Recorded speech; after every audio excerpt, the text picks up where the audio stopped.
하나님께서 이 말씀 통하여서 우리에게 은혜 주시기를 원합니다.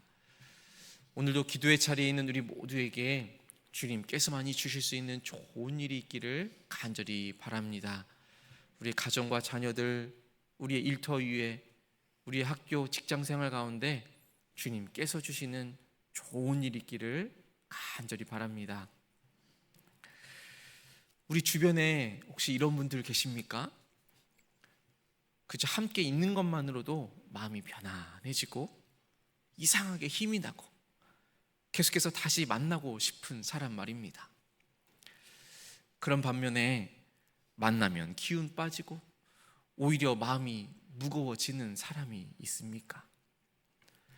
우리는 누구나 복이 되는 사람이 될 수도 있고 짐이 되는 사람이 될 수도 있습니다.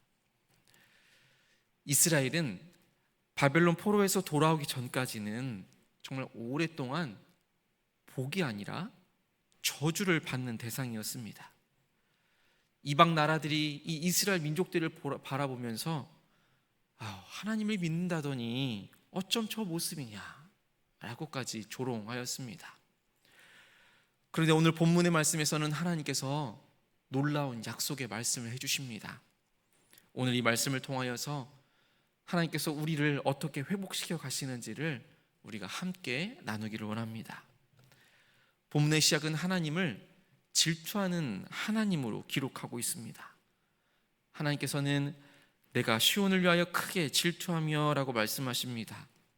여기서 질투라는 단어가 소유욕이나 시기심 이러한 것을 말해주는 것이 아닙니다. 하나님의 백성을 향한 뜨거운 사랑과 헌신을 말해줍니다. 이것은 마치 남편이 사랑하는 아내를 정말로 사랑하여서 그 누구도 아내를 해치지 못하도록 보호하는 것과 같은 모습인 것입니다. 너무나도 사랑하기에 끔찍하게 보호해 주는 것입니다. 다른 사람들이 건들지 못하도록 보호해 주는 그런 의미가 담겨 있는 것입니다.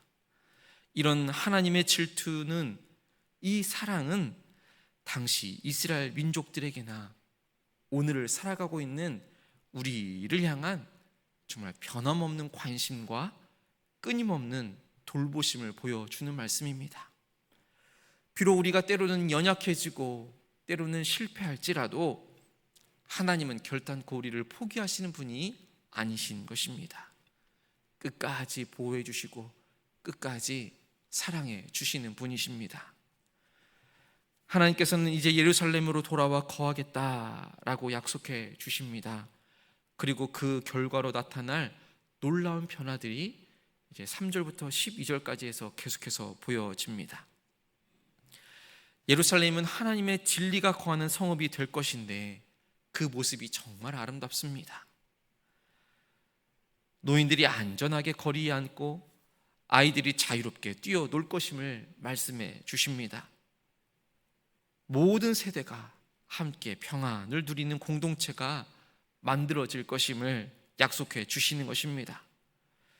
뿐만 아니라 11절의 말씀에서도 보시면 이제는 옛날과 같은 모습이 아닐 것임을 약속해 주십니다.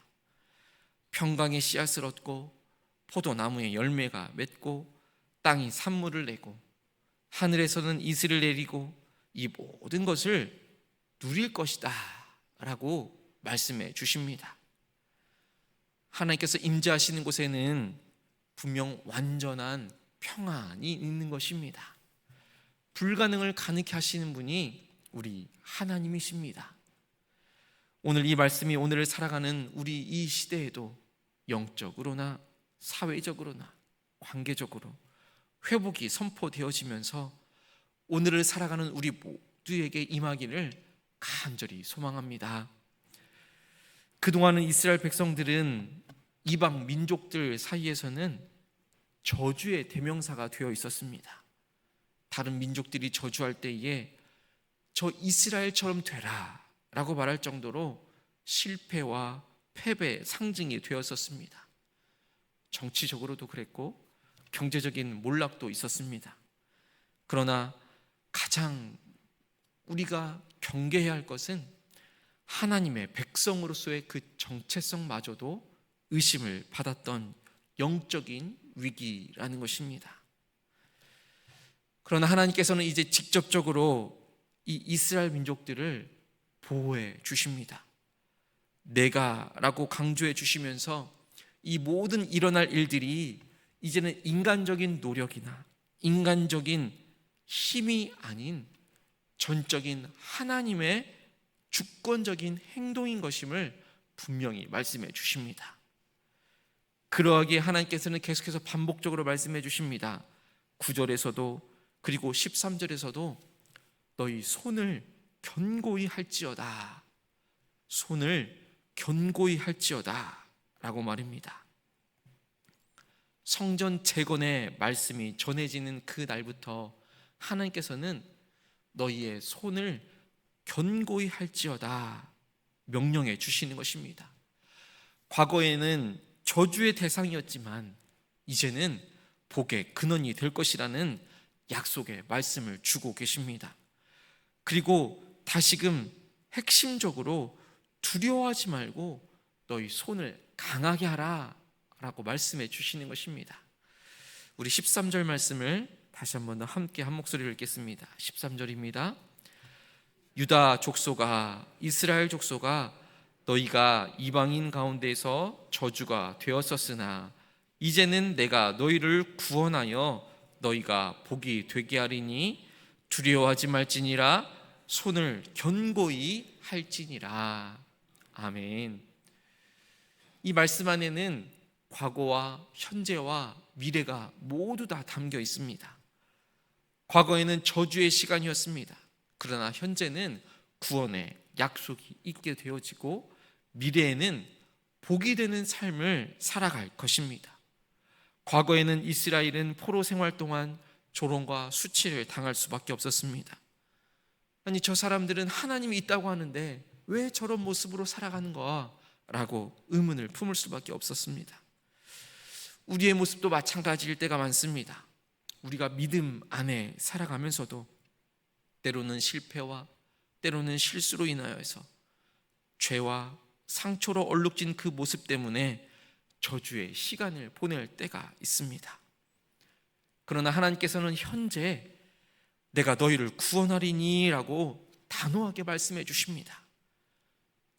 구원은 문제의 해결만을 말해주는 것이 아니라 우리의 신분의 완전한 변화를 말씀해 주시는 것입니다. 예수 그리스도를 통해서 우리는 더 이상 저주 아래 있지 않습니다. 죄 아래 있지 않습니다. 실패와 저주 아래 있지 않습니다. 예수 그리스도를 통하여서 우리는 더 이상 과거에 묶인 존재가 아니라 현재를 구원의 은혜 가운데에서 우리 안에 놀라운 은혜가 있음을, 그래서 미래를 바라볼 수 있는 그 소망을 바라보고 살아갈 수 있는 것입니다. 미래는 하나님께서 우리에게 복이 될 것이다 라는 약속의 말씀이 실현되어지는 시간들인 것입니다. 이렇게 하나님께서 우리를 복으로 칭해 주시고 우리를 회복시켜 주시는 이유는 우리가 지금 현재에 잘 먹고 잘 살아라는 그런 의미만을 가지고 있는 것이 아닙니다. 우리를 통하여서 다른 사람들에게 복이 되게 하려는 것입니다. 먼 옛날 창세기에서 아브라함에게 하신 언약의 말씀을 기억합니다. 너는 복이 될지라. 하나님께서 아브라함으로 이 복을 주신 이유는 아브라함 그 시대에만 잘 살고 은혜 가운데 살아가기 위한 것이 아니라 아브라함을 통하여서 복을 받게 하여 주시고 그 복이 흘러 모든 민족에게, 하나님의 백성에게 임하게 하기 위한 것이었던 것을 우리는 기억해야 할 것입니다. 복은 나누는 삶을 살기 위한 것입니다. 이 복이 되는 사람은 무언가 거창한 일을 하는 사람이 아닙니다. 그 사람을 만나게 되면 마음이 풀리고 살아갈 힘이 생겨나는 그러한 사람이 복이 있는 사람인 것입니다. 그 사람은 달라도 무언가 다른 삶을 사는 것 같은, 그래서 그 사람과 가까이 하고 싶은, 그 사람과 더 많은 이야기를 하고 싶어하는 그러한 삶을 살아가는 것입니다. 하나님께서 원하시는 삶은 복이 되는 사람인 것입니다. 혹시 우리의 삶에서 여전히 저주처럼 여겨지는 부분이 있습니까? 실패의 연속이고 깨어진 관계 가운데 있고 좌절된 꿈들이 있습니까? 하나님께서는 그 모든 것들을 아시고 우리를 지금도 긍휼히 여겨 주십니다. 하나님께서 우리의 삶에 직접적으로 개입해 주셔서 완전한 변화, 완전한 역전을 이루어 나아가실 것임을 믿음으로 선포하며 믿음을 더욱더 강하게 하고 우리의 손을 굳게 견고히 하며 나아갈 수 있게 되기를 간절히 소망합니다.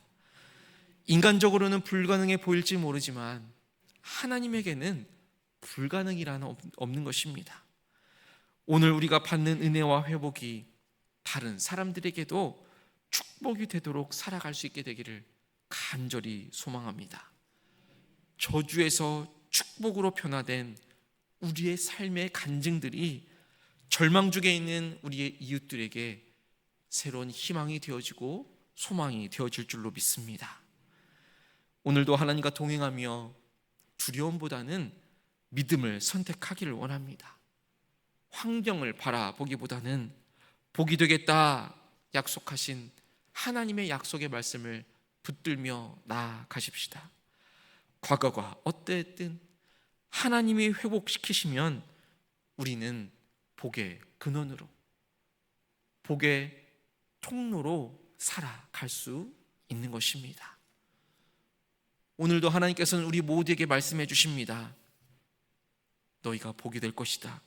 두려워하지 말고 손을 강하게 하라 라고 말씀입니다.